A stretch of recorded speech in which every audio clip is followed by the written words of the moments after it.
எனக்கு தெரிஞ்சு டிசம்பர் வரைக்கும் இனி விஜய் புராணமாக தான் இருக்கும். ஏன்னா ரொம்ப தெளிவான ஒரு முடிவை அரசியலில் அவர் எடுத்திருக்கிறார். என்னென்னா, அவர் பனையூர் பண்ணையார், வீட்டை விட்டு வெளியில் வர மாட்டார், அப்படி இப்படின்னு சொன்ன எல்லாருடைய வாயையும் மூட வச்சுட்டார். தயவுசெய்து வராதிங்க, வந்தால் எல்லா இடமுமே போக்குவரத்து பெரிய பிரச்சனையாகுது, நீங்கள் பனையூர்லேயே இருந்து அரசியல் பண்ணால் கூட நல்லதுதான்னு சொல்கிற அளவுக்கு பேச வச்சுட்டாரு.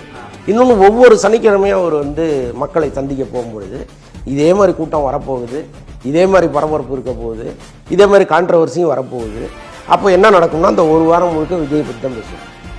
அதற்கப்புறம் இன்னொரு வாரம் வந்துடும், அதுக்கப்புறம் விஜய் பற்றி பேசுவாங்க. அது டிசம்பர் வரைக்கும் தொடரும்னு நினைக்கிறேன். இது ஒரு அருமையான ஸ்ட்ராட்டஜி.